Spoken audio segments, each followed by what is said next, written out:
taking a critical look at the gaming news of the week. This is Augmented Reality, presented by the Triple S League.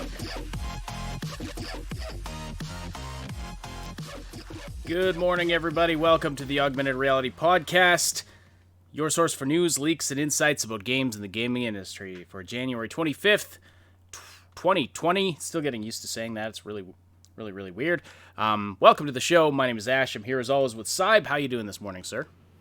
I'm doing good. A little stuffy for some reason. Somebody decided to drop the local humidity down to absolute zero or negative. I'm not sure how that works. Negative humidity? Yeah. I don't know how that would work. I don't know that absolute zero applies either. But anyway, so if you're listening live this morning, everybody, welcome as always. Please do say hello in the live chat and send us your questions and comments there as well. We'll read and respond to as many as we can throughout the podcast. And don't forget to slam that like button. It likes it rough, and it tells us and YouTube that you appreciate this content. If you're listening after the fact on one of the audio-only platforms, we're glad you're here as well. We appreciate your likes and follows. It does take us a day or two to get the podcast up to those platforms. So if you want the latest info sooner, we encourage you to hit the link in the description to subscribe to the Triple S League YouTube channel, where you'll find the podcast as well as a ton of other gaming content. Hello, everybody. We got some hellos happening in the chat. Hello, John Doe, Kimberly Bednar. Don't recognize your name. If you're new, welcome. And if you're not new and I'm just forgetting your name, then shame on me. But also a whole bunch of our regulars in the chat. King Weeby, Terror K, N7 Myth, Time Bean, Somnolence, Cookie Ocklate. Hello to all of you. This conversation's going back quite far this morning, so that's always great to see. So quite a few interesting things to talk about today. We've got rumors of a Knights of the Old Republic remake that may have some substance to them, which is interesting, and that connects to the state of the movies as well. We've got some Cyberpunk 2077 news to talk about. The premiere episode of Star Trek Picard came out, and it was quite good. I'll just put it out there. I thoroughly enjoyed it. We'll talk about that, and also some news about the Riot Games' discrimination lawsuit, which is not a fun topic to talk about, but it's something interesting's happening there, so we'll mention that as well. All right. Let's start with Cyberpunk. That's always a good place to start. So there's been some additional developments on the situation with the game. After the delay being announced, there's been a response to the company, or from the company, about the rumor that it was delayed, at least in part, by poor performance on the original Xbox. And there's also some news about this company QLock, or QLOC, who is teaming up with CD Projekt Red for some development and quality assurance support. So I will let you kind of run with that one, Cyb. Actually, let's I'll read this. I'll read this statement here. Sorry, one sec, folks. Just trying to get. Oh, there it is. Okay, so Cory Balrog, one of the devs on God of War, weighed in on this issue. Can you describe off the top of your head what he said? What Cory said, or what Cory Balrog said? Yeah, or Barlog. Sorry, I don't have Cory's note. I only have what CDPR was saying. Again, yes, it's like they're basically, the rumors that came out were like saying this is the one problem, and I think Cory basically went on this like pretty big statement saying no, there's a lot of problems and they're fixing everything. There's a lot of stuff that's is probably a little bit behind, and they needed more time to fix everything, and they just they had to move it from their primary release date to their backup release date, and that's just what happens sometimes, and he basically confirmed that. So yeah, That's where this stems from. It stems from the podcast rumors that had kind of started, that I'd said that, this is something that we can kind of take a look at. A lot of this is like industry standard stuff, so it's, no problem there. Yeah, so no, this is them responding to that kind of rumor and bouncing off of a dev that kind of stepped out and defended them, saying, no, this is not just a single one issue. It's not just one thing that caused this delay. If it was, just one thing, that might be something that could be fixed within the normal amount of time that they needed for an April release, not, something that was, that delayed the whole thing, because that's kind of stupid. It's kind of stupid to say, oh yeah, we're delaying it for one thing by itself. And that's what a lot of these people ran with. And it was shocking to see how many people took that and ran with that as a general concept. That they read about somebody who read about someone who translated the thing, which was done on our server, by the way, Discord server. It was pretty cool. But they read about somebody who read that translation of a translation, that there was a podcast from podcast where the guy says that he heard from a guy who heard from a guy, basically. It's like, good going into depth there. Like, good, like really searching that kind of stuff out, like figuring out what's going on. But yet this notion is in a lot of places right now where it's like, oh yeah, no, it's just everywhere. Like everybody knows now that the only reason why the game was delayed was because of the Xbox One. That was the only reason. Like that, no, that's not true. That's ridiculous. But yeah, you have a lot of so-called journalists like running with this concept. So yeah. All right, and while you were talking there, I did dig up Cory Barlog's statements. Apologies for not having those right at hand before, but he basically made some general statements, not really specifically about. Well, he did make this one statement in response to a media article that was tweeted out about Cyberpunk 2077, but he basically just said, every game runs badly until you optimize for the hardware in the final push before gold. Mm-hmm. And then a staff member from CD Projekt Red basically responded saying Cory Barlog hit the nail on the head. Of course, we're optimizing for the Xbox One and for the PlayStation and for the PC, because that's what you do in the last stretches of game development. While the game is made, lots of things are unoptimized because they are in flux, changing, and still not finished. So simple answers like they delayed the game because of X might make for a good rumor, but it doesn't hold a lot of truth. There are always many reasons, among them, and I can speak for myself, simply fixing bugs so the game is as polished as possible. No hidden agendas, just working on making the game better. There we go. And as a couple of people are mentioning in the chat, CD Projekt Red, rather the Cyberpunk game Twitter account did just tweet out some awesome new artwork.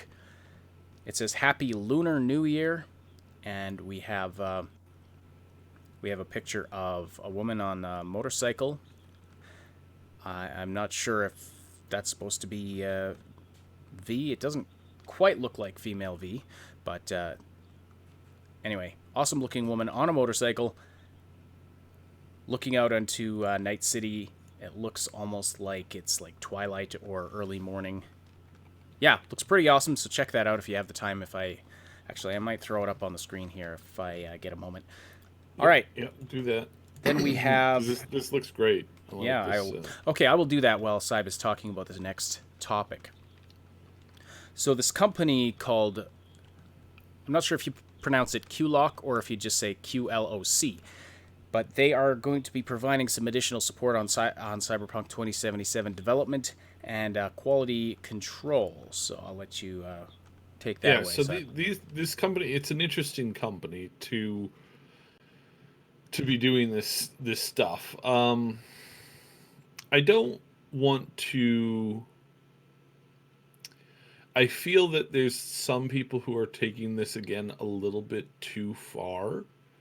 They're saying, "Oh, look, they're behind. They're bringing in this company that's going to help them help them make the game because they're just so far behind." And it's like, okay, this is not a company that you bring in to do that. This is not a company that works on AAA titles. This is not a company that makes stuff like that. This company's primary function is converting really old games into like newer releases. So they're taking an existing game, they're tweaking the game, and then they're re-releasing it for like, current consoles. That's the primary thing they do. The second thing that they do, which is by a large chunk, is playtesting and minor bug fixing.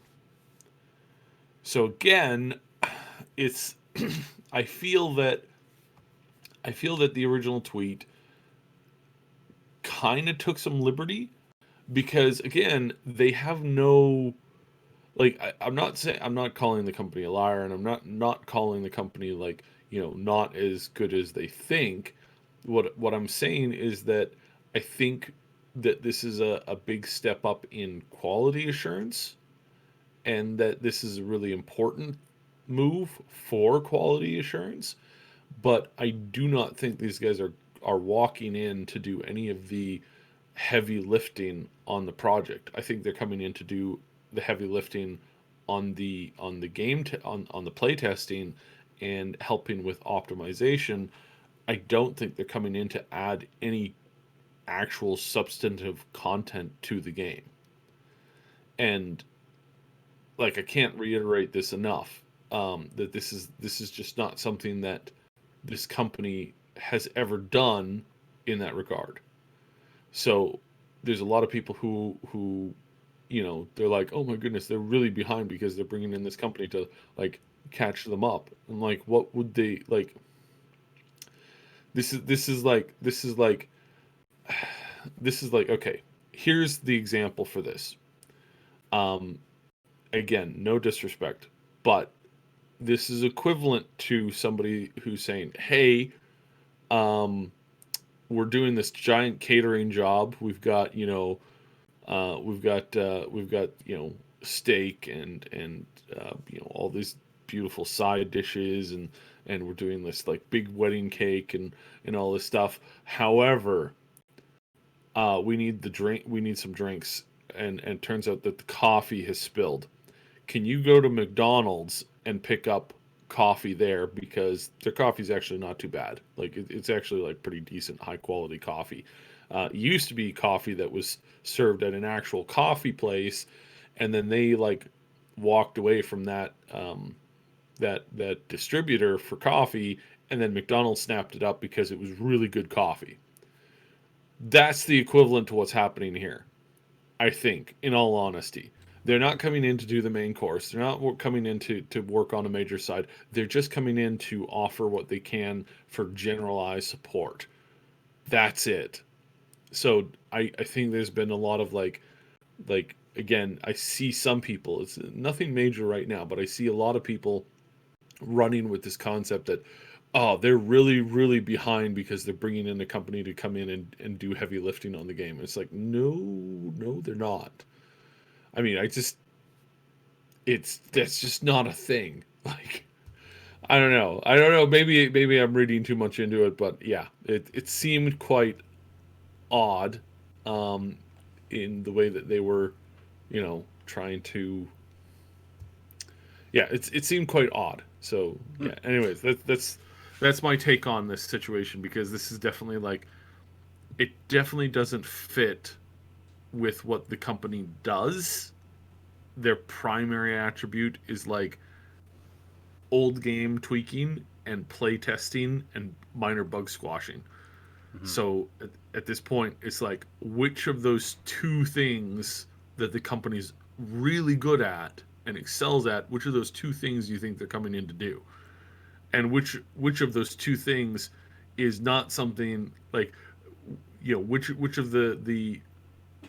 of something doesn't exist might they be doing? Because they're just again, if they you think they're coming in to like do changes to like the core game engine, again, this is not what they do. They have nobody that specializes in that at the company. So Here's a description of them from their About Us page on their website. Although we're recognized worldwide as one of the best porting vendors, we're more than just a bunch of cross-platform devs.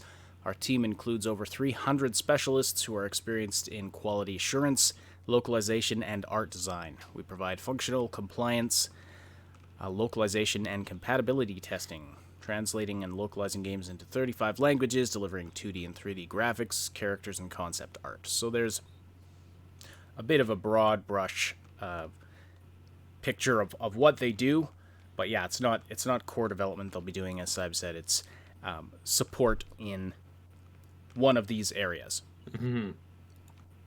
Probably not the art area. I think CD Projekt probably has that covered. Yeah, Probably localization and QA. But we don't have any details officially out about that, but they are coming into support, and this is definitely a this is a good thing. This is definitely a good thing.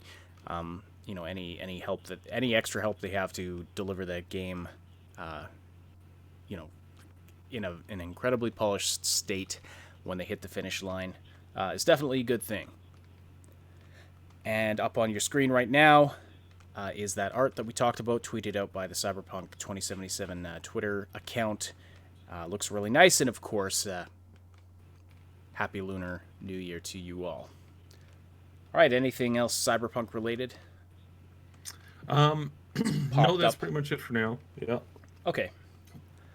All right, let's go. Let's talk about this Riot story, because this is an ugly story, and I just want to get it out of the way. I don't want to end the show today on this. Yeah, on a sour note. Yeah. Yeah. So Riot Games was involved in a class action lawsuit about gender discrimination. There was a settlement. It's apparently 1,000 employees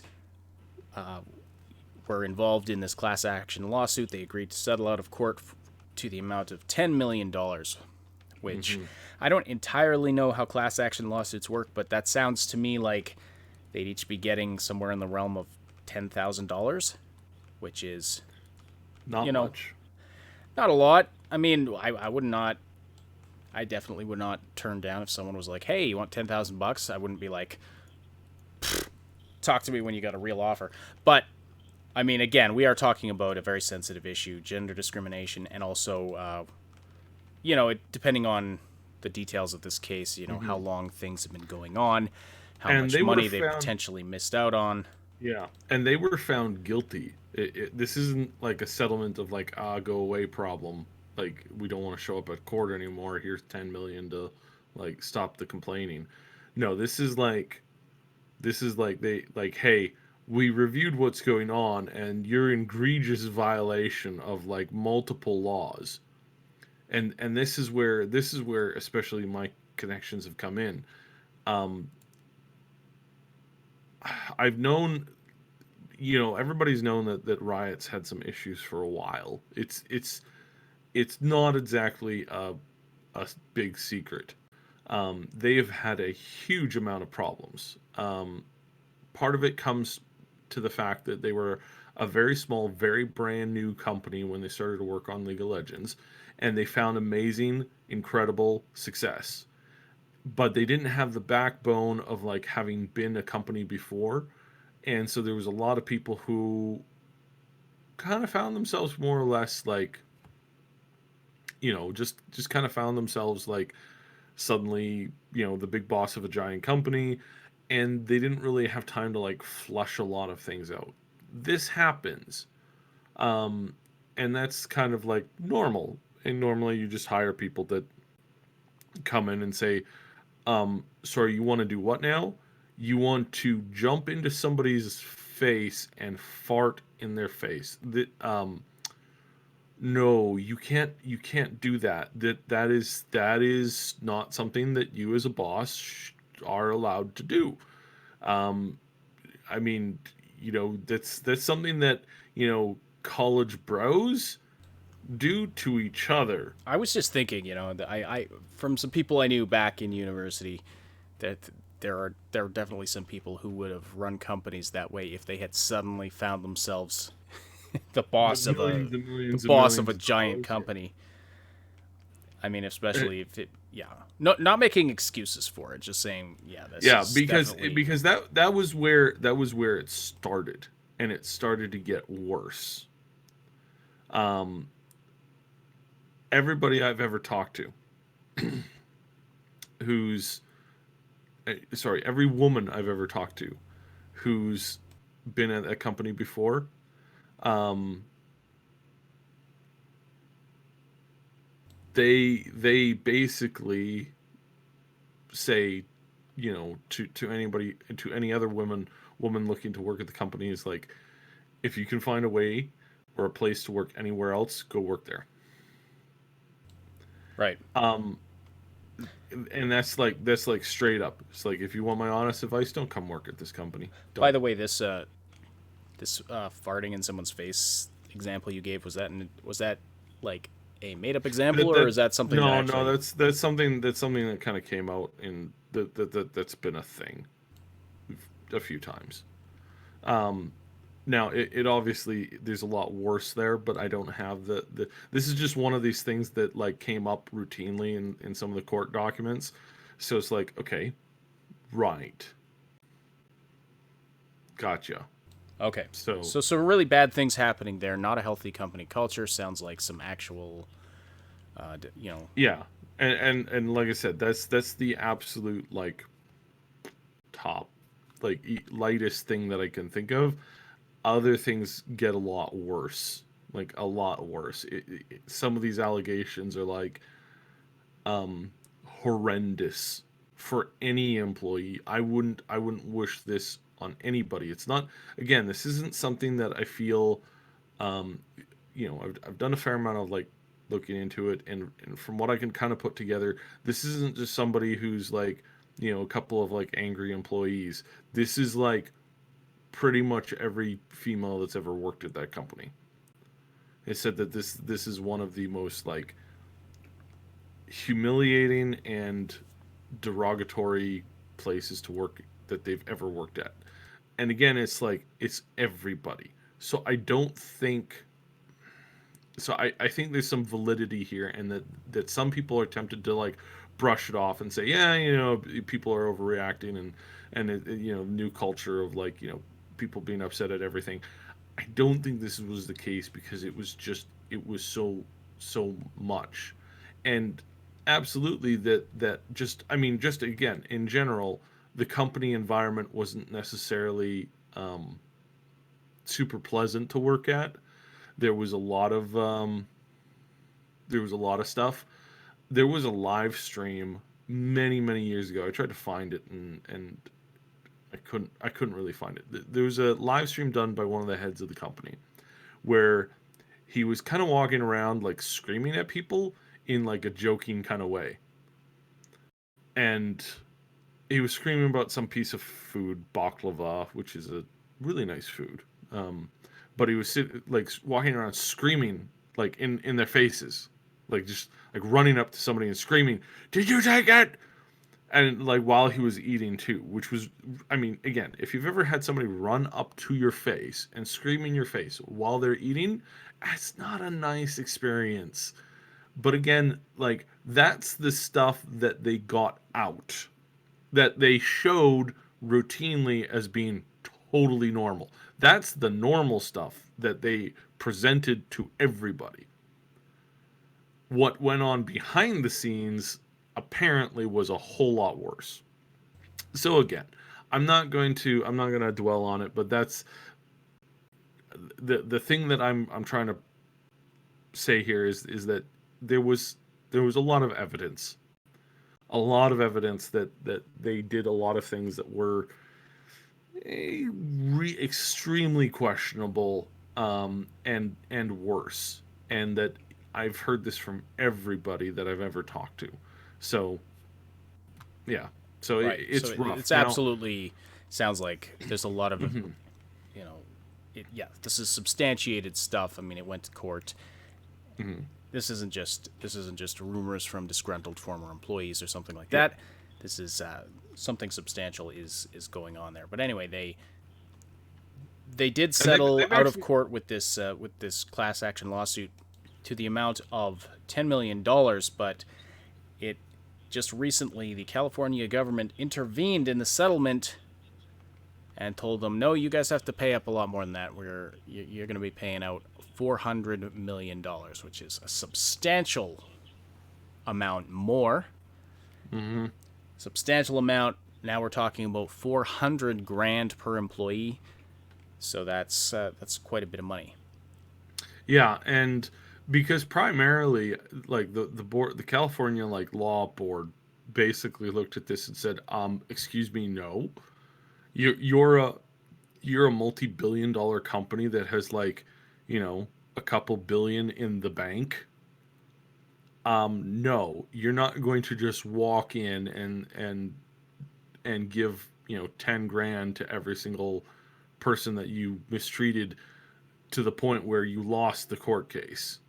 Like, no, you're going to pay where it hurts. And I agree with this. Like, again, I don't agree with government getting involved in too much stuff, but when it comes to like you were at fault at a company, you weren't just like oh, we made an oopsie. It's like, no, you were egregiously at fault, routinely doing things that were just not acceptable, period, and that you were extremely at fault intentionally, and then you kept doing it once you found out about it. It's like people who are dumping like they're dumping like toxic sludge into like rivers. Rivers that people like swim and stuff like this, and they do it for years, and then they hide the fact that they're doing it, and then they come up with more like intricate ways to hide that they're doing this because it's just too expensive to get rid of this stuff. It's like the one company that got in major trouble because they gave like this extraordinarily toxic sludge away to this company that was like spraying it on roads. It's like this stuff is like causes some of the worst like problems that you can imagine, physically, mentally, and they knew about it, and they just were like, yeah, do it anyways. It's an easy way to get rid of it. It's like nobody's gonna track it to us. It's like yes, I agree that when cases like this happen, that when a company says, okay, we're going to settle, but we're settling for pocket change, no, you need to pay hard. Like, you need to dip down until you have to make like, not necessarily like depending on the situation, but it's like you got to make them cut it until it hurts, until it really hurts, because it's the only way that they'll learn. If they got away with like, yeah, remember when we got to do this and we totally took advantage of somebody for years, like, yeah, man, that was so fun, it was so awesome. It's like, no, you make them pay until it hurts. So yeah, that's my general concept on that, because again, it's like big corporations, if you start to let them get away with this stuff, like just stuff in general, this is yeah. Anyways, funny stuff in the chat going on. The chat is just precious right now. I'm not going to read it, but wow, if you're watching on the replay, check out the chat stream. Oh my goodness, everybody. Gassergate, I like that one. I mean, I just used that as a rough example. I didn't realize that this was going to be like this funny in the chat. This is actually hilarious stuff. Like, check it out on the replay if you're listening. Well, Time Bean just summed it up. We're all officially 12. I don't think. I mean, we're all gamers. So we're there's a part of us that's always going to be 12, obviously. But anyway, exactly. Robin Green, don't light a match in the chat right now. Oh well, I'm glad we could end that one on a funny note. It's pretty. I mean, the chat's hilarious, but the issue, of course, the LOL, or not LOL. Saying League of Legends, because somebody asked in the chat what games are they known for beyond League of Legends. Riot Games. That's their only thing. That's really it. Although they did recently, they announced a bunch of other projects based on the League of Legends universe, but in different a variety of different genres. So they're going to be expanding, or at least they're intending to expand their portfolio quite significantly. But anyway, it's basically League of Legends. Yeah, no, that's basically it. So, Right. again, it's like... Anyway, so to summarize, Riot Games tried to settle for $10 million. The California government is hammering them and saying, no, $400 million. Now, they are appealing this. They are objecting to it. They're saying Riot Games is claiming that the rationale for this expansion in the settlement amount is full of errors and things like that. That's their counterclaim. So we'll just have to see going forward what happens with that. But that's where it sits right now. All right, you are listening to the Augmented Reality Podcast. We love seeing the intellectual conversation in the live chat, as always. If you want to keep the conversation going after the live broadcast, we welcome you to join our Discord community. You can find the link in the description below. It's a place where you can chat with us and other Triple S community members about all the things we love to talk about. Stay up to date about everything we're doing here at the Triple S League. Click the link below to join. Be sure to say hi to us in the welcome channel. There's other channels there as well. There's tons of discussion channels, plus there is a channel where you can give us content requests. There's a bunch of things, we get a bunch of things there every week, and like Somnolence this morning asked about the Q-Lock thing. So yeah, anything you want us to talk about, any games you want us to cover, you can let us know in that chat room. Chat room. That's definitely the old term for it. That's still kind of what I call it in my own head. On Discord, they're actually called channels. Channels. It sounds more dignified.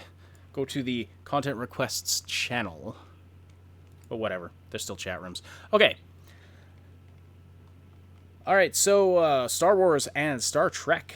Now let's talk about. You know what? Let's talk about Picard first, and then we'll go into these rumors about Knights of the Old Republic. Yeah, I mean, I don't know if you want to do that because it's a pretty. I don't think all this news about Star Wars is actually good. So, do you want to? All right. Let's start with the. Well, sure. Yeah. You know what? Good point. Let's talk about Star Wars first. Because I have to say, I was very worried about Picard. Like there was some.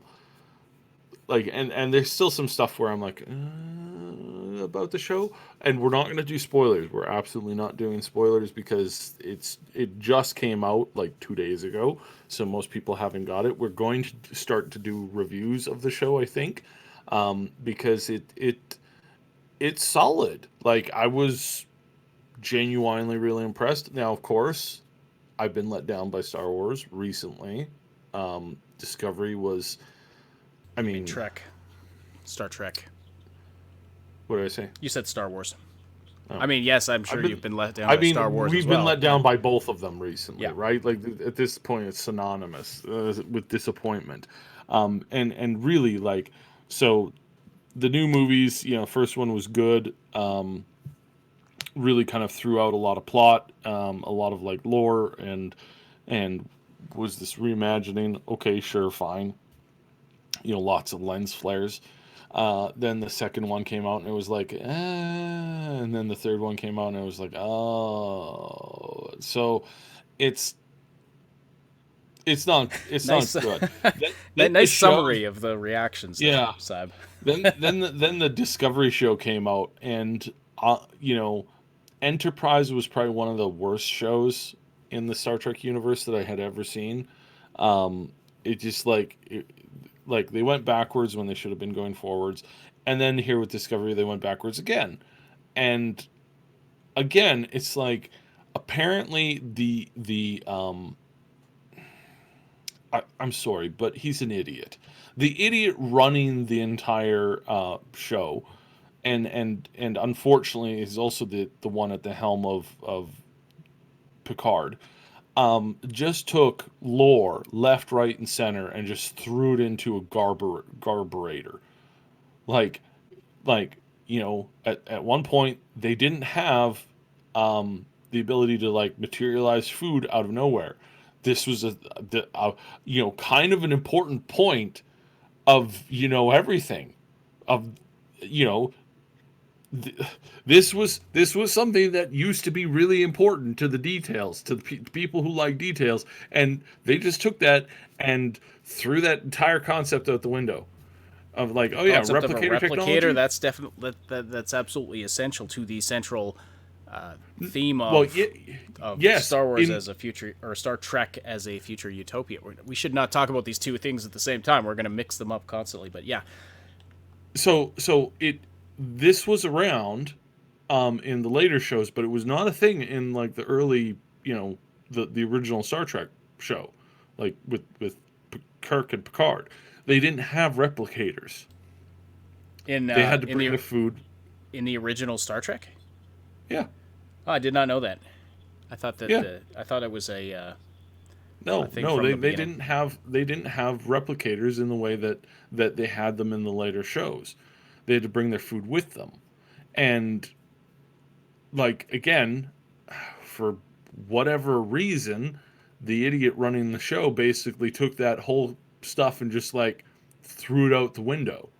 It's like, oh, of course they had replicator technology. It's like, dude, this is called lore.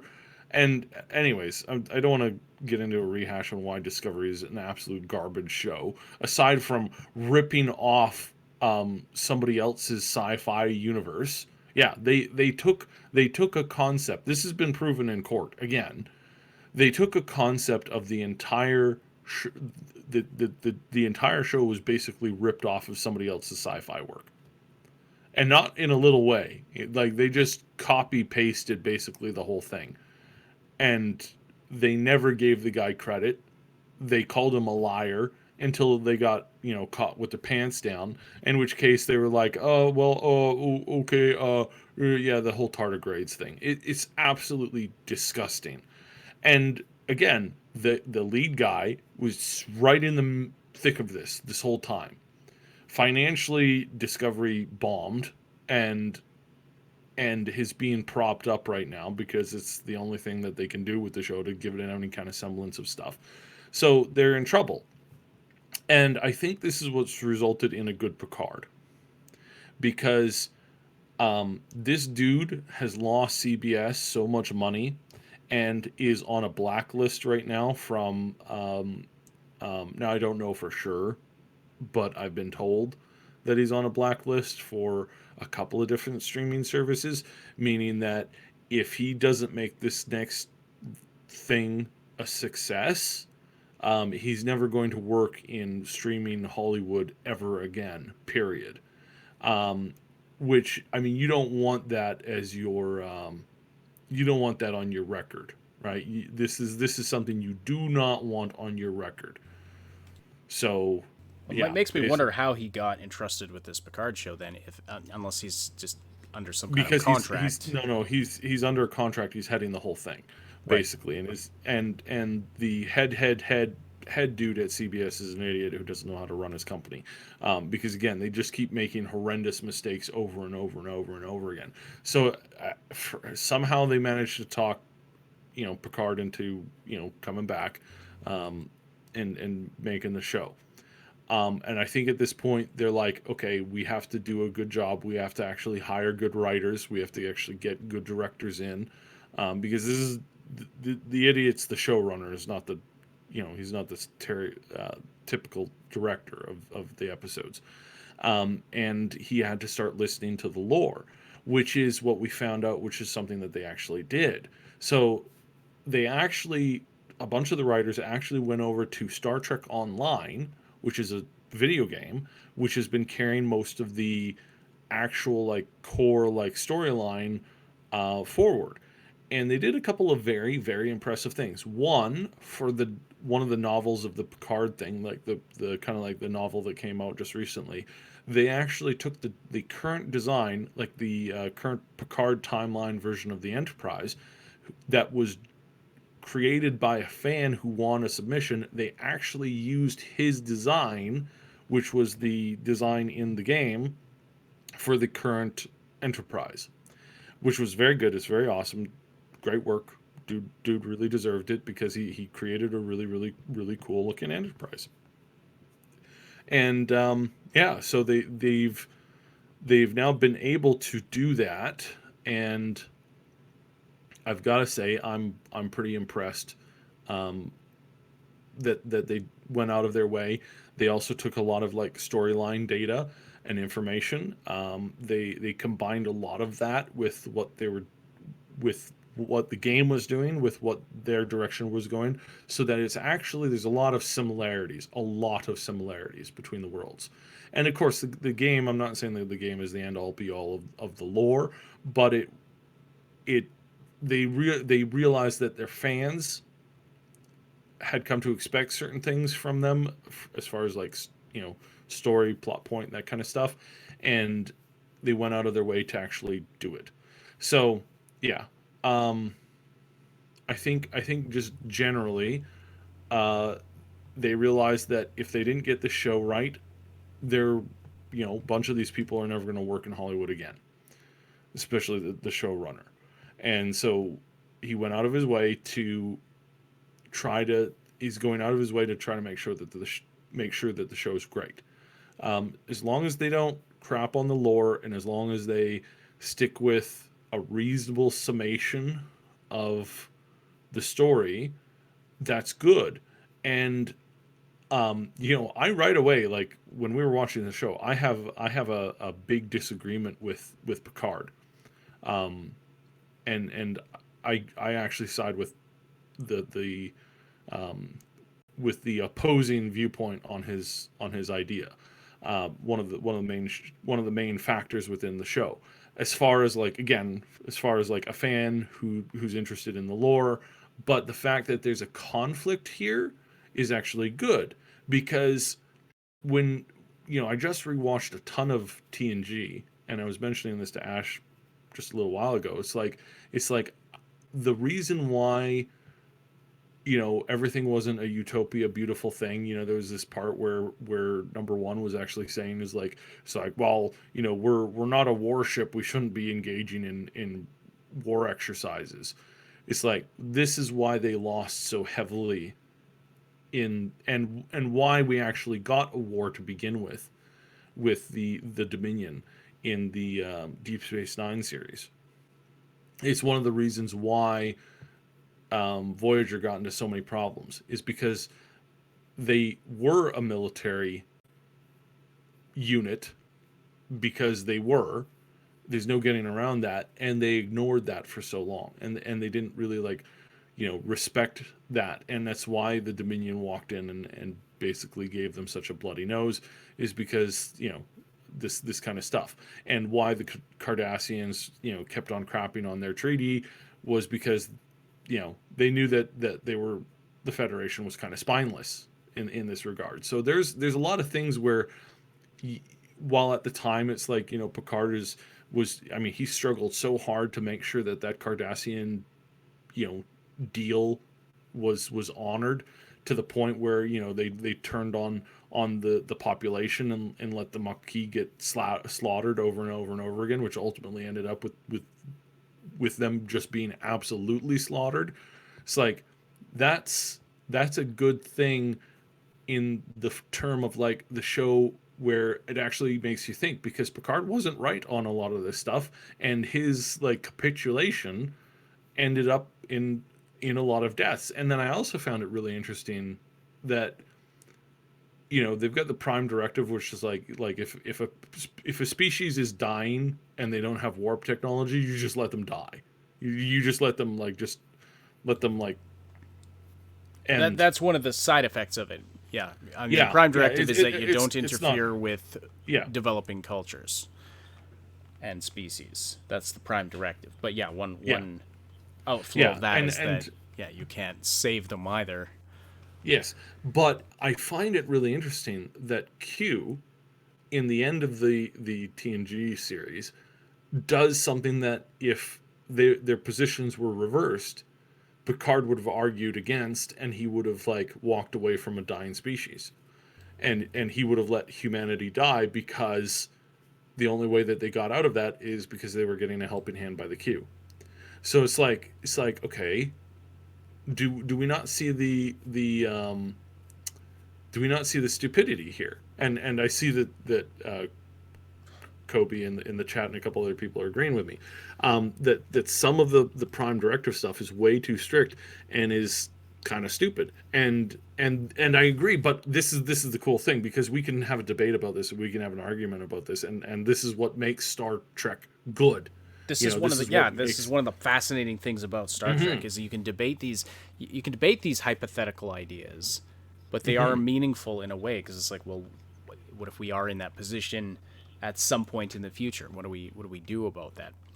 As far as the Right. Prime Directive, by the way, there's like Picard himself violates the Prime Directive all the a time lot whenever of it's times. In convenient. fact, I remember there was an episode. Convenient. There was an episode where he's like brought to task on this by Starfleet, I believe. I can't remember the details, but I remember them outlining. They're like, you yourself have violated the Prime Directive X number of times, that I couldn't believe how many times they mentioned. You know, it was a lot. I was like, he's been the captain of this starship for a few years, and he's already violated their Prime Directive this many. So anyway, Picard, though, he was always a character that was he was willing to do that. He was willing to break the rules for a higher moral good, even break the chain of command or disobey orders. So, it's which is, yeah, he's an interesting character, that one. Yeah. So again, really like what they're doing here, because they I think they recognize that there is this level of debate that you can have with certain aspects of the series, and that just because you have the ability to have a utopia future doesn't mean that everybody wants in on that, and doesn't factor into the fact that when you do have a dominion that shows up on your door of having a utopia and decides to, basically destroy everything that you've built, that you have to go to war on this. And if you're not prepared for war, then it hits you harder, which is what happened here. And I mean, there's so much to this that's really awesome. Like, In the Pale Moonlight is one of the best, is I think one of the best, I think it's the best thing ever made for TV. That the episode where it's on and it's a Deep Space Nine episode, but it takes this, now it's obviously took the build up of like an entire like at least three seasons, possibly more, but it took all this to build up to this point where it was like, yes, this is exactly like 100%. This is what we like. This is one of the best episodes ever. But I don't want to get too dragged out here, but it's just overall, it's like TNG and Picard had a lot to answer for, and then we kind of see that, and so there's some stuff there, and I think this is good, and I'm looking forward to where they're taking the storyline, because this is really interesting. So let's talk about some of the light detail. Again, no major spoilers here. I'm going to mention some names, but this stuff has been kind of obviously seen, or It's been really widely important reported that like Yeah, the yeah. certain characters or certain actors and their characters are making a return in this So series. Yeah, one of my favorite, my all-time favorite, Star Trek character seems to be making a substantial return to the series, and that would be 709. I am so happy. I was like, that was the thing that actually made me sit up when I first saw the trailer for the series. When she poked her head in at the last, and she's like showed up, and she's like, Picard, what are you doing here? And I was like, what? They're bringing in characters from Voyager? Okay, all right, now you got my interest, because as much as people crap on Voyager, I think it was a fine show. Were there bad episodes in it? Absolutely. Was there a lot of incontinuity in it? Again, 100% absolutely. Some of it was just absolute garbage. But like this made me sit up and go, okay, now you have my attention.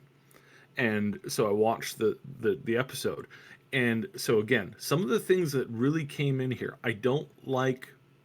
Initially, I don't like what they're doing with Data, and I won't spoil anything there.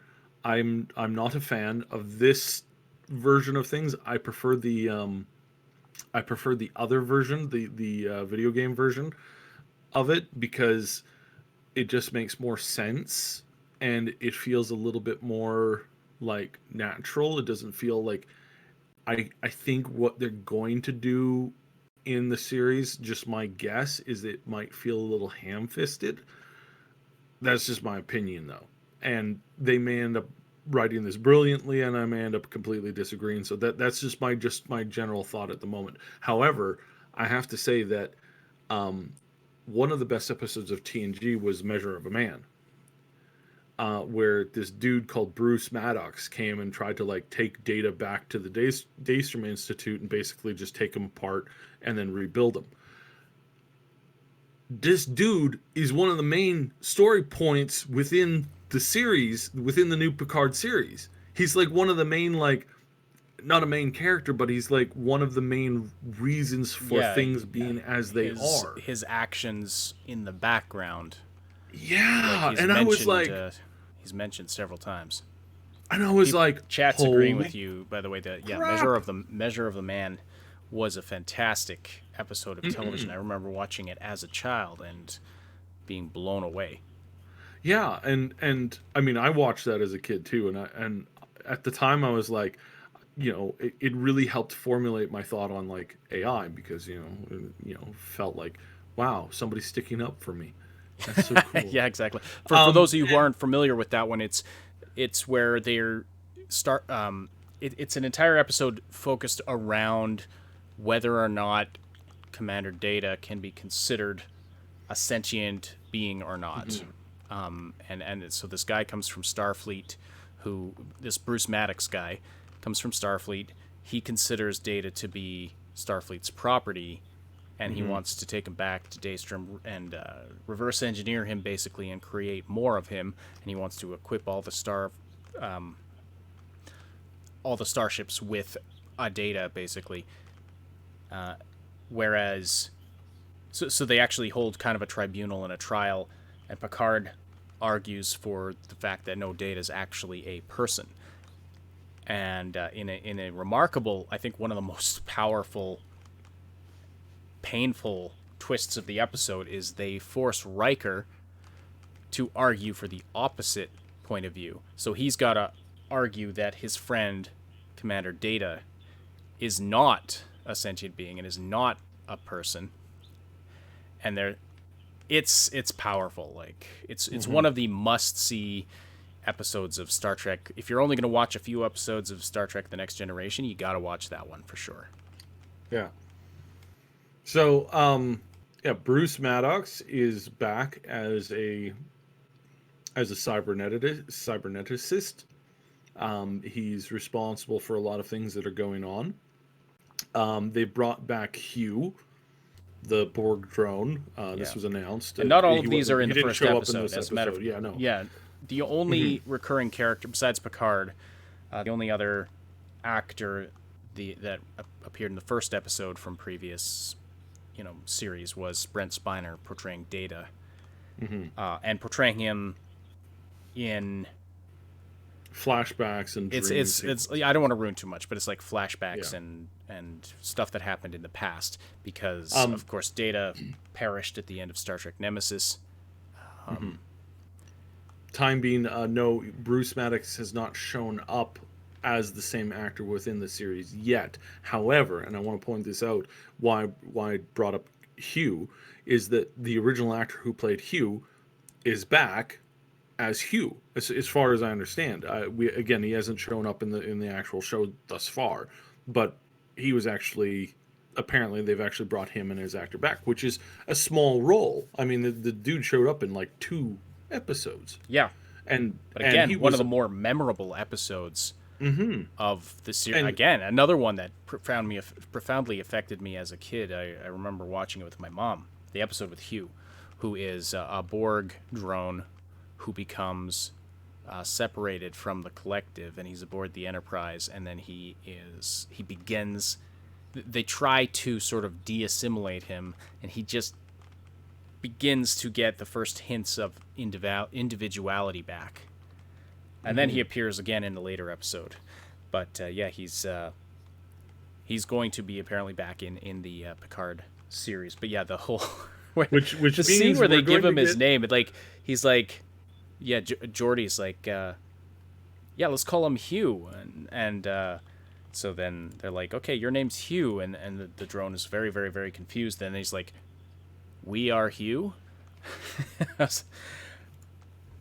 That scene just stuck in my mind. Like I will.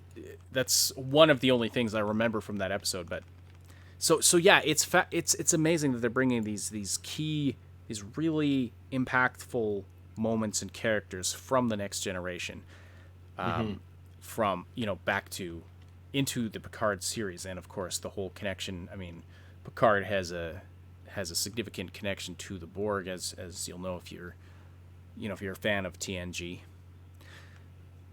So they're really bringing it back to the core of like a Picard. They're not just sort of throwing him into disconnected future situations. They're not just kind of like, okay, let's just make a show and have something random happen to him, which kind of felt like that, like the movies, the Star Trek Next Generation movies that took place after the series ended. It started to feel after a while like they were just not connecting back to where it had come from, this long history. I mean, so much so that there's a lot of people who say that most of those movies were not canon. Like that's their personal opinion. I was watching somebody yesterday who's like, let's be real, guys. None of this crap was canon, and I'm like, this is true. This is kind of funny. Yeah, kind of get how that feels. Yeah. And for a fair amount of me, like some of them, don't really care too much, but it's like I really like some of them. Just like, again, some of those movies were just so terrible. Like the plot made like no sense. Like it was just there for like First Contact was about the only one that was actually good, and they actually like built it into the actual lore, and turns out that that's why turns out that's the actual main reason for why the Borg were headed in their general direction anyways. Like, and they had built that in from like, I didn't realize that they didn't just like ham fist the Borg in one day into the plot concepts. I remembered that's kind of what I thought that they did. No, they laid the groundwork for that for almost a year ahead of time. They started referencing, colonies that were missing, on the far, the furthest away colonies were getting scooped up, and they slowly built that in. And I gotta say, props to that, congratulations, because that was impressive story writing that I didn't realize was there at the time. And then First Contact kind of tied the knot, and so I think that was pretty decent, and I think that was pretty good. However, as far as most of the other movies go, yeah, they're pretty disappointing. Insurrection actually. and Nemesis. Ugh, Yeah. terrible. I agree with Tara K. I liked First Contact, although the whole time travel plot point. Unfortunately, time travel is a big part of the series as a whole. I think they regret that, but I think that they managed to bring it in a more or less acceptable way. I typically really enjoy the time travel episodes of Star Trek, and they did it in a really good way. That they they really played with these concepts of physics and things like that, and really kind of explored it in an interesting way, and they didn't just use it as a plot convenience when they needed it, kind of a thing. And in fact, the last episode of The Next Generation heavily focuses on heavily focused on Picard traveling back and forward through time, but in a way that it's not like he's traveling through time, but he's zapping back and forth between, his consciousness is moving to, him in the past and him in the future. It's too bad that. Which I've got to say, if you can avoid this at all costs, it's extremely disorientating. In reality, you mean? Yeah, in reality, it's really not healthy. But there was other really, really interesting episodes with time travel that include the one, I don't remember what it's called, but the Enterprise C jumps forward in time and encounters the Enterprise D, and so it got sort of pulled out of the time. Pulled out of its timeline at a really important point in history, and so then the future is completely different. And so they plan to send the Enterprise C back in time so that to restore the timeline, but then something happens, the captain of the ship dies, so of course the timeline is now irreparably altered.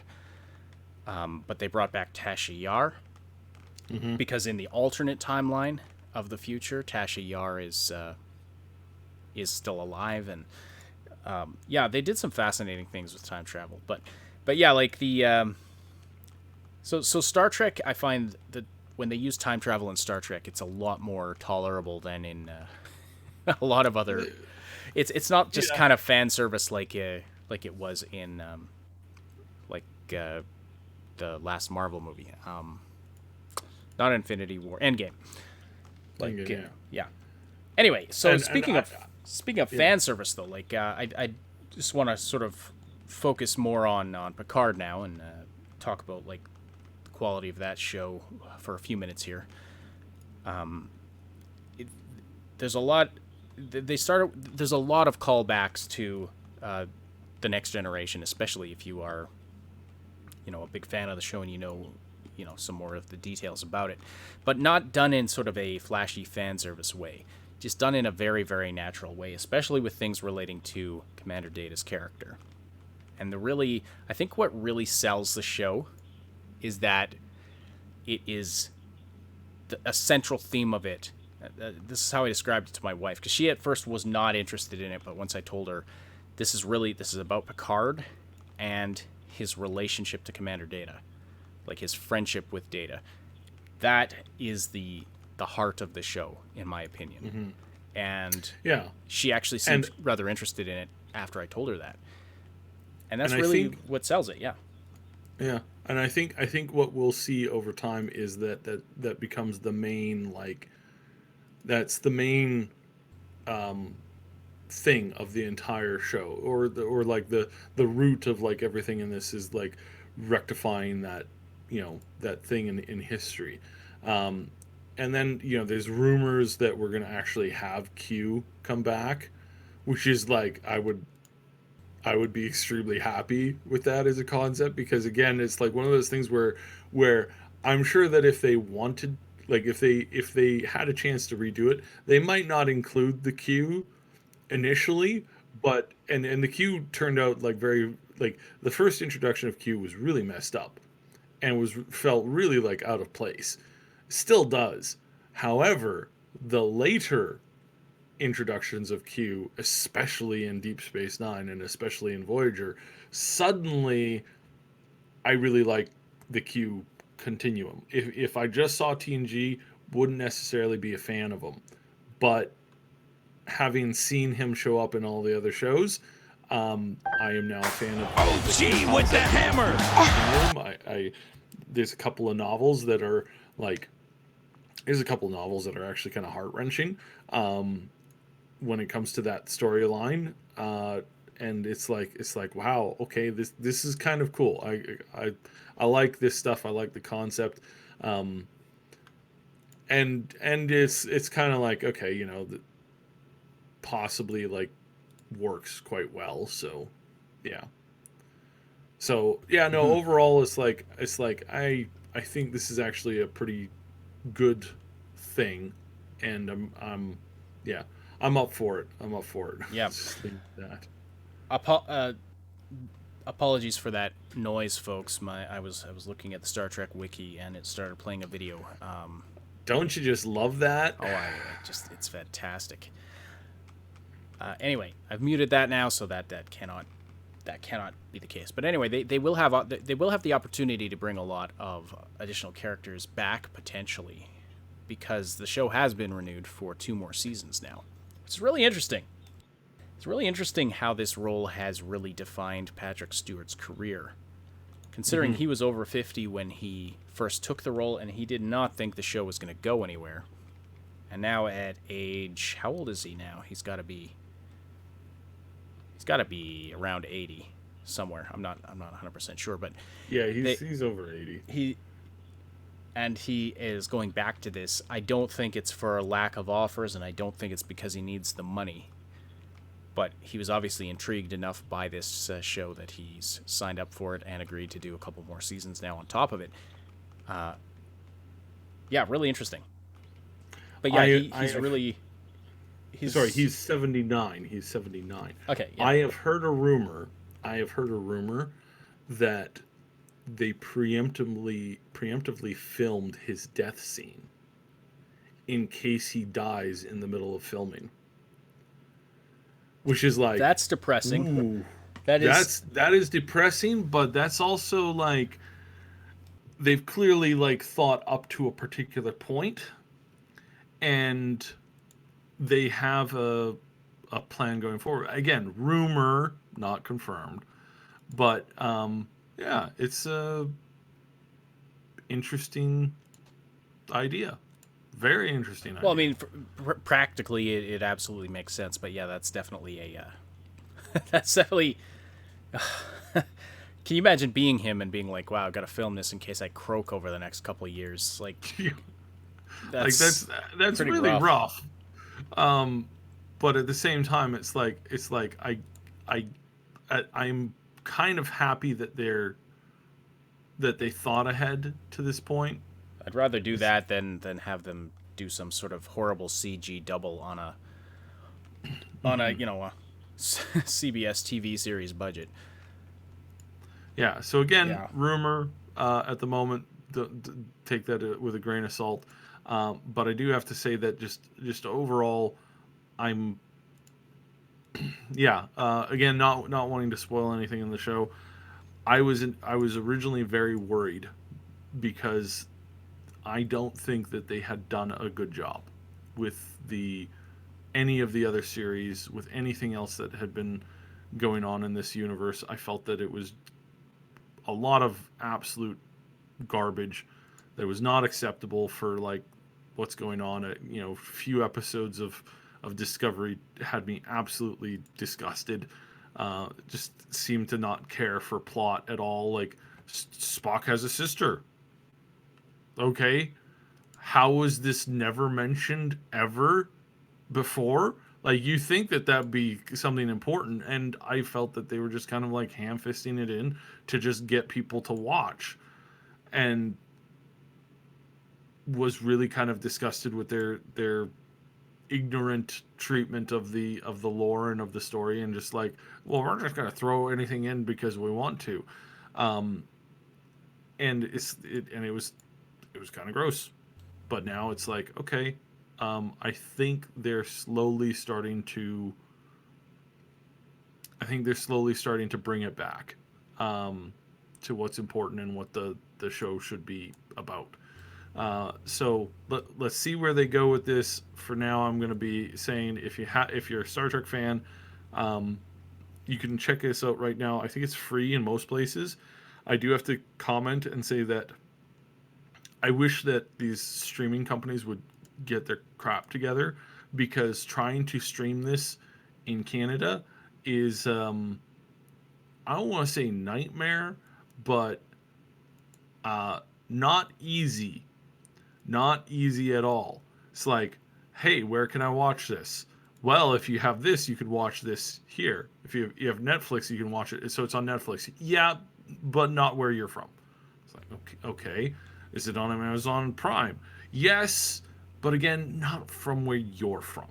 It's like, okay, well, what do I have to do to what? Well, you have to get this other thing that you have to kind of like watch in a different country. Like, wait, what? So, again, I found it like it was on one of our locals. If you're anywhere else other than Canada, apparently it's really easy to watch this show. It's on Netflix, super easy to get access to. If you're from Canada, there's a dude with 2 middle fingers sticking them up at you that just pops up, hey, I'm in Canada, how do I watch the show? It just immediately comes up. It just takes up the whole browser page. You have to go all the way to the bottom. You have to click the little next button to get to the next page where there's another dude holding up another double set of middle fingers, and then you have to go down, you have to find that it's a little hidden thing to get past that, and then you can start to find information on how to actually watch the show. I don't know what you're talking about. I sent you the link. I sent you the link to watch it for free. Legitimately, it's on one of the websites of the major network that's carrying it here. But there are like it's chock full of ads. That's the only thing. Yeah. But I mean, whatever. I'm fine with that. Yeah. I just wish they'd figure this. It did take some legwork to find it though. It did. All right, but yeah, okay. We've been talking about this for a long time. We got to move on to Star Wars. But my overall assessment of the first episode, I enjoyed it so much that I watched it twice, and I never do that. But I just wanted to, first of all, to make sure that I, had everything fresh in my mind for talking about it. And we are planning to record an in-depth review talking about spoilers and things. Not sure if we're going to do that live or if we're going to pre-record it. Stay tuned for details on that. We'd like to do that for every episode. No promises at this point. Let us know this is something you actually want us to do. Yeah. If this is something that you guys will actually like watch us doing, because this is something that we need to. We want to know if this is something that you guys actually want. So.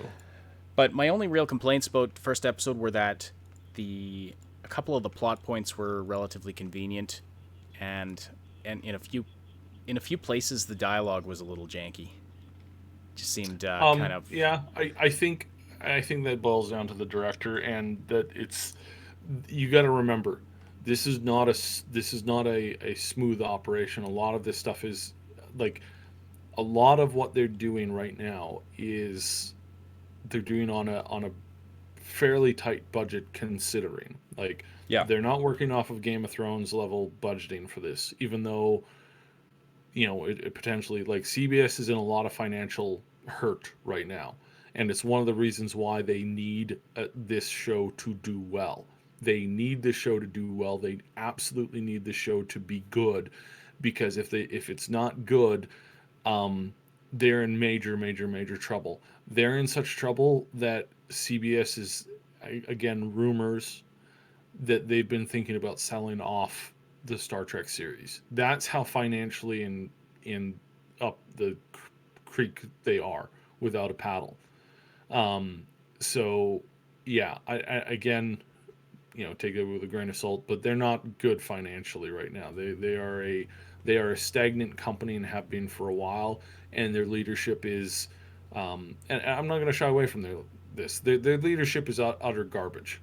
The fact that they are so pathetic when it comes to giving viewers what they want, and being an actual production company that can actually do stuff that people enjoy. It's kind of shocking to me that any of these people still have jobs. And I, again, so cruel. Yeah, no. I'm really shocked that a lot of these people still have jobs, because you'd think that they would have been had been forced to improve themselves at some point. But no, that's not what's going on here. So it's okay, whatever. All right, I got you. Let's move on to talking about the Star Wars things. More Star Trek Yeah. Picard content will be coming from us, and I mean, Simon and I are both massive Next Generation fans, as I know. I'm sure a lot of you are as well. But let's talk about the rumors of a Knights of the Old Republic remake, reimagining, something to that effect. There are rumors out from Cinelinx, and also you were talking to somebody, Yeah. Cyb. So first of all, so what's rumored to be on the table, and what can we possibly expect in the future? So there's a lot of talk going on right now. Right now, our next trilogy that we're going to get for this Star Wars series is not going to be a continuation of the current storyline that they have. Um, uh, if rumors are to be believed, Bob Iger, uh, lots of other people not happy with the current state of the Star Wars um, show, the movie series. It's like, yeah, um, their initial like reports was that these movies were going to set all time records. Um, yeah, they almost set an all time record of being some of the worst films that Disney's ever put out. Yeah, Yeah, they let me broke a just read this billion. report here from, according to Screen Rant, and thank you to Somnolence in our Discord server for linking this to me this morning. According to Screen Rant, Disney's next Star Wars movies will be part of Project Luminous, rumored to be set pre-Phantom Menace in the High Republic era, 400 years before the Skywalker saga. So 400 years before the Phantom Menace is apparently where these next movies are going to be set. So after the Old Republic, but before the Palpatine's Empire kind of thing. Yeah, and again, I would take this with a grain of salt right now, because the concept is like they need something new, right? And I don't think that this is actually like, I don't think the 400-year prior thing is actually a good idea. I think that's actually a terrible idea, and I think that they're getting a lot of people that are telling them that if they want to create a brand new slate, then that's understandable that they want to kind of have this like period in which nobody's ever really done very much with. But that also doesn't leave you with very much room to maneuver yourself. So it's one of these things where I'm not sure what to believe on that. We're going to be hearing something this year about it, though, because apparently there's another project, Luminous, that is going to be ready for, I think, the Nintendo Switch at some point this year, coming from EA.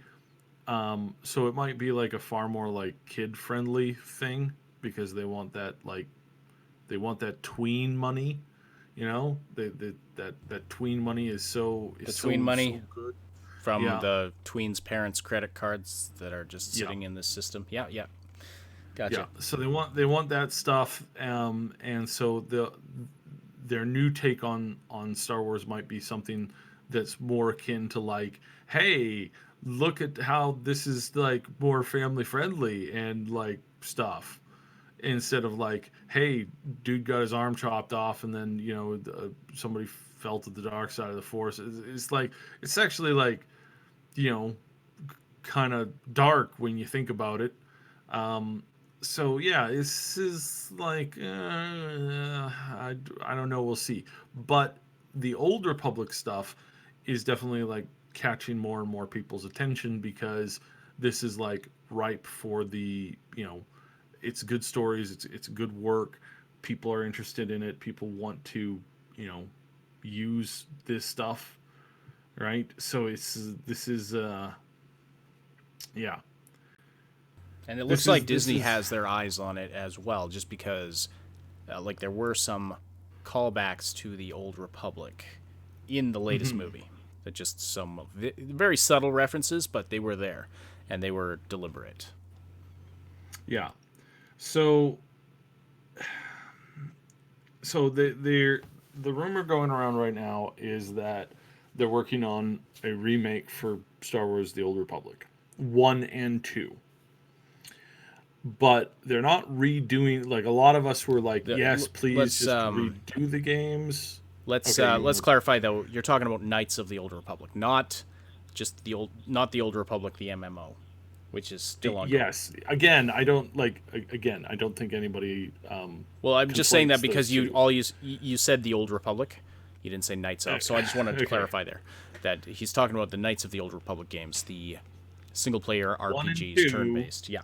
Yes, the single player 1 and 2. Nobody thinks the Old Republic is actually something worthwhile.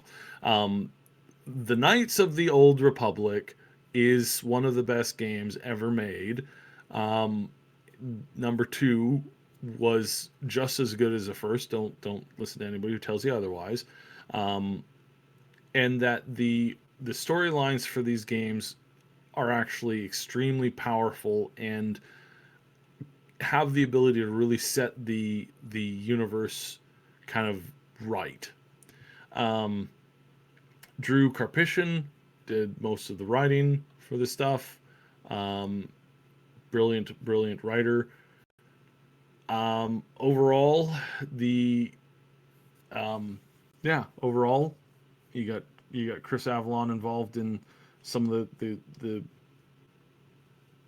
in the second one. You've got you've got a lot of talent that has worked on this stuff, and you've got a lot of connections to these people. Have a lot of connections to even the new game that came out, the most recent Star Wars game that came out. So there's a lot of interest to go back and retouch this stuff.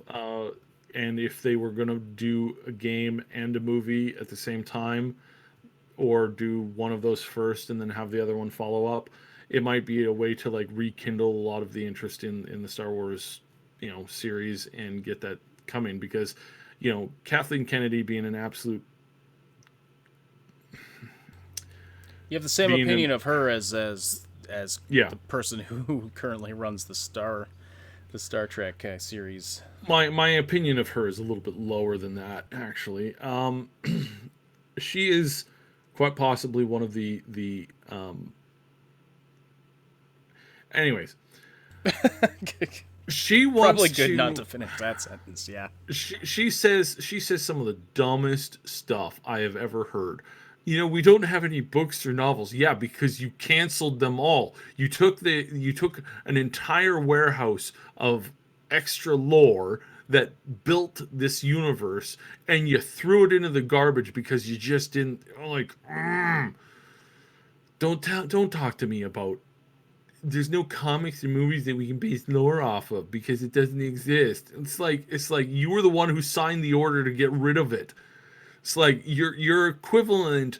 You are the Emperor complaining that there's no more Jedi to hunt down because you ordered the execution of them all. Like, do you not understand this level of incompetence that you're saying here?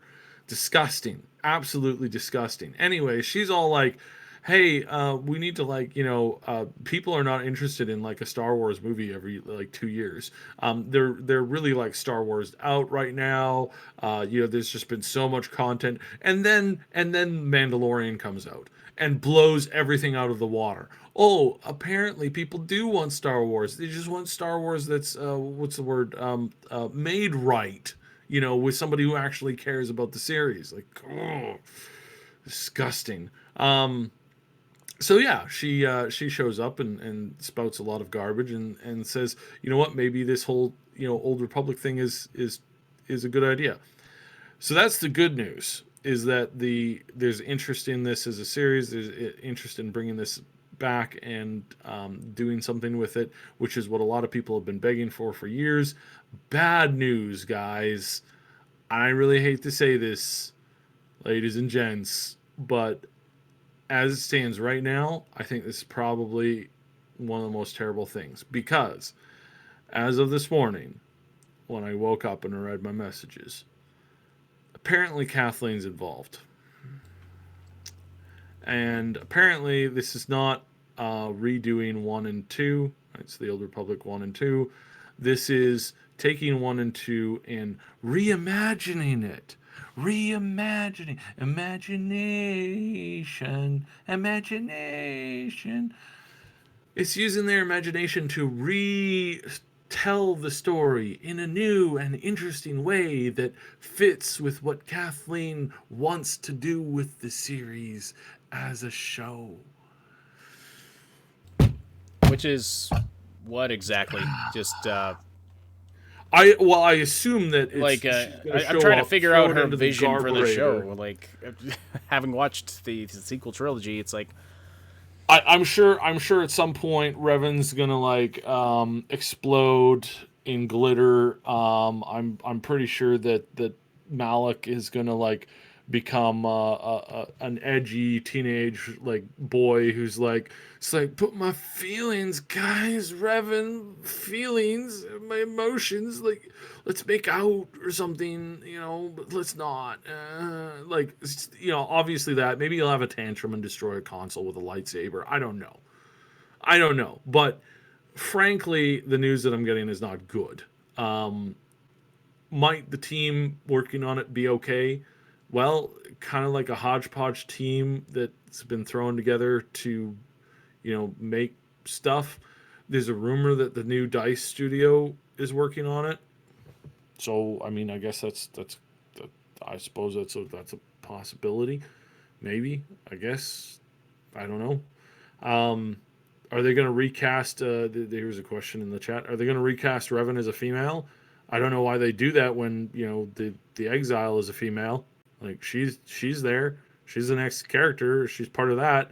Are they going to merge the two characters and make the entire plot of Old Republic 1 and 2 become the new plot for the new character who's going to be filling both roles?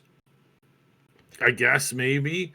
That's a possibility. I'm just spitballing here, but I would imagine that any way that they could destroy the series as a whole and replace it with something that Kathleen could come up with in a fever dream was probably what they're going to be doing. There's a lot of people who are really excited for this news. I am not. To put it frankly, I think Kathleen needs to be removed from this job and never have ever come near any Star Wars script ever again. She's just not good at this job. She just doesn't know how to write science fiction, and again, she lies or comes up with some of the most insane, stupid ideas ever to have ever been heard. I have this on good authority that a time traveler from like ancient Egypt showed up and was like, it's like, hey, we just finished building the pyramids and just wanted to check in with, how humanity is doing as a whole. My goodness, what's Kathleen doing with this Star Wars series? Oh my God. Oh my God. I got to go back in time and just tell everybody to like, just give up on humanity. There's nothing worth going ahead here with. I'm being a little hyperbolic. I mean, a little annoyed. Yes, probably overstating this a fair bit. But I mean, again, I'm going to put my expectations at 0 because I feel that way I cannot be disappointed when it comes out that Kathleen's got her hands all over this story, has rebooted the entire thing, merged a whole bunch of characters together. Turns out that Malik is a teenage, boy that doesn't know how to like deal with his emotions, and then turns out that he ends up fulfilling Kira's role in the next game. Okay, sure. Let's just spit on the whole concept of the entire series as a whole. Let's do that. Great job. Good job. And yes, it's not a remake. We know this now for sure. It's a reimagining. So yeah, no, I'm not happy with this at all. I'm really not. I think this is gonna be frankly, I can only imagine horrendous things with this current info that I have. It's not good. Yeah, it's not good. Ollie's 911 with the is super chat. Thank you so much. Somebody yeah. please do Order 66 at Kathleen Kennedy. Just FYI, Susan, that is a joke. Yeah, Also, that's a joke. Yeah, that is a joke. Even if you can even understand the reference there, but yeah, thank you so much, Polly's. So the other bad news that I have on this is that the game will not be turn-based. Now, when I say turn-based, the Old Republic 1 and 2 were not it was not like it was freeze time, so you freeze time, freeze combat whenever you wanted, give orders and that kind of stuff. And then the combat rules were actually based off of like a D&D actual like dice rolling system. You had stats, you had dice rolls. Right now, EA does not actually have an engine that's capable of doing this at all. They don't have a system remotely capable of this, and they don't Lord, have. can you imagine? Ugh, that's the Old And they don't Republic have- made in the Frostbite engine. Good gravy. Yeah, so That apparently would be this a is what- nightmare I of mean, development and a nightmare to play. So I don't know. Maybe the team that was in charge of the last game, if they were put in charge of this and they were given the ability to make this with Unreal, and if they really wanted to, they could have a couple of this similar type systems. But I'm going to say this right now that, again, from sources and stuff, I suspect strongly that we will not see, period. We just will not see a turn-based game to this world. We're just not going to see it. There's not going to be anything based off of this. It's going to be probably live, like an action type game that is not going to honor very many of the skills. Certainly not any of the original concept of the game. It's really hard to do this kind of stuff, now. I get that, you have to move on and upgrade. However, I'd also point at the next Baldur's Gate game and say, hey, look, Baldur's Gate has managed to come up with, a good system. Now, obviously, the game's not out yet. We don't know if it's going to be a success, but at least they're trying, right? And I don't think that there's any interest in trying here with this one. So right now, don't hold your breath for this. It is not good at all. This is very much not looking like it's going to be a well-managed project.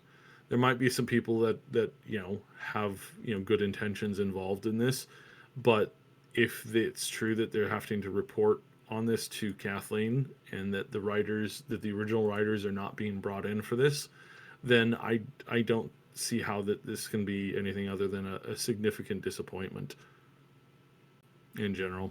So yeah, that's the bad news. That's unfortunate. I mean, there is time that it potentially could turn around. Yes, I'm forever the optimist, but they surprised us with Jedi Fallen Order. They surprised us with a really good game. Now, I've got one thing to add on this. If what we're hearing is true, and they might be reimagining this all in the new thing that's coming out for the whole like 400 years back thing. Oh man, that's just gonna they just took the old Republic and skipped it ahead to like minus 400 years. Whew, Well, I mean, maybe they call it the High Republic and leave the Old Republic alone. I don't know. I don't know. I don't know. And this it this seems is where, like this is in really early stages at this point. Yeah, these rumors have been going around for a while, so I suspect that there's been a couple of months, if not a year or more, put into like the planning stage of this. And again, if you follow that timeline, then yeah, Kathleen's had her hands all over this. She's been directing this basically from the get-go, and then that I don't think that I really don't think that the newest games, the newest game and the Mandalorian series, I don't think that's been enough to kind of dissuade the more stupid concepts that could be showing up with this. Yes. So, yeah. Well, So unfortunately, that yeah. I mean, yeah. unfortunately, I don't want that's to. very well. I hate being a downer, but but I also don't want people to become excited, expect what a lot of people are expecting. Again, there's a lot of YouTubers who are like, we're getting a remake, it's going to be great. No, we're getting a reimagining, which means that they're going to take everything that you love about the series, the events. They're going to say what the stupid people who get control of certain movie IPs do with their movies, and that's like, this really important plot point. Well, I mean, we've done this so many times before. I'm just gonna reimagine this, and I'm just gonna put my own spin on it. And you get a piece of garbage movie. So, yeah, yeah, like it's. I just don't want people to get excited for something, and that's what a lot of these other YouTubers and people are saying is like, this is going to be so great. It's like, I don't think it's going to be so great because it's not a remake. They're not taking the old game, basically keeping nothing, changing nothing with the plot and the story, just adding some more content, adding some more stuff, giving us like the whole like racing, the Pizzac, I mean, right now, I doubt we're going to get either of those things. I don't think we're going to get a Pizzac minigame. I don't think we are, because Pizzac is one of those things that was like more or less kind of licensed by like old school BioWare. And I don't know if they're going to show that because they don't want to admit that, another studio did a good job with this in the past. Like, just going off of what I know from the industry, I really don't think this is what they're going to do. I don't think that this is what they're going to respect. I think they're going to look at it and say, well, how can we make what we want to make? And then, take all the credit for making something really good. Whenever somebody tries this, it always fails. Always fails. It's never worked out. I mean, it works out maybe once or twice, like what we talked about with the new Star Trek movies. Sure. You get the first one that's kind of good, and then you get the second one, which is kind of meh, and then you get the third one, which is like, good lord, why? And then you have a split universe that's broken, and everything doesn't work, and then that whole universe dies. The Kelvin timeline is kaputs now. There's no bringing it back. There's no fourth movie. There's no new TV show that's based off of it. All of the actors are no longer involved. Period. It's like, okay, what do we do with this? Nothing. That's what you do with it. Nothing. You can do nothing with it. It's a dead series now. Congratulations. You took something great and you killed it. Awesome. And I really worry that they're going to do the exact same thing here. God, I mean, I've brought this up a number of times before, but how in corporate America, I just don't understand this. How in corporate America can you fail upwards so much? So much. Hey, we're looking at getting a new vice president in. Old one's retiring. What's your resume? I bankrupted 8 companies. Dude, hired. Wow, 8 companies? Bankrupted them all? Good. Wow, that's so amazing. What are the stockholders? What did they get? Nothing? They lost their entire, profile in all of the companies. Dude, you are hired right now. Get in here. You are the boss. Wow. Amazing. I don't get how this is a thing. It seems to me that it works in most other capacities, but this is the biggest failing that I can ever see, is that so many people who are so bad at their job, who have no idea what they're doing, who bankrupted company after company, gets put in charge of this stuff. I don't get it. I don't understand. I really don't. It's the one thing that really confounds me is like, how are you so bad at what you do that you get, a better position? Like, I don't understand. I assume that somebody's doing something with a goat somewhere. And somebody knows about it and has and the somebody leverage. knows about yeah, it. Yeah. And that's how these people get their positions. Well, the good potentially silver lining on all of this is that this kind of thing is starting to cost companies money. And that could lead to this eventually turning around. And so that's kind of the note that's kind of the positive note I'll try and leave things on. Yes, there's been a lot of trash lately with some of our favorite IPs and franchises, but it is starting to hit them where it counts, which is in the pocketbook. And so eventually this failing upward, like the culture, the culture has changed since 30 years ago. And so, people want their IPs to be like their favorite series and shows and concepts to be respected. They want that. And they're not the people who have the money now, who like watched Star Trek and Star Wars as kids, and now they are forking out the money to buy tickets and to subscribe to your streaming services, that kind of a thing. They want the things that they loved growing up to be respected. And hopefully, these big corporations are going to catch wind of that and improve in some ways. Only time will tell. But if they don't, they will ultimately crash and burn and be replaced. And on that note, we're going to wrap up the show for today. So thank you so much, everybody, for the great conversation in the live chat. Thank you for supporting the show by listening live or after the fact. Please do not forget to slam that like button before you leave. Really, really appreciate that. Also subscribe, hit that notification bell to catch notifications when we post videos or go live. And leave comments below if you're watching after the fact. More content coming this week. Evil Dumb playthrough of The Outer Worlds returns this week. So, for those of you who are following that series, I know it got significantly delayed, but it's coming back. We've also got some other interesting stuff. Like I said, Picard, more in-depth review talking about the actuals, plots with spoilers and that kind of thing. If you're interested in that, we're going to try that out. I want to thank our Patreon supporters and channel members who help make this content possible. Our big damn heroes over on Patreon, Josh, Robin, and our 2 anonymous supporters. Thank you all so much. Our channel members, Jason Cropper, Mr. Pad Zernick, Jer Schultz, Game Notes, Night City Punk, and Terror K.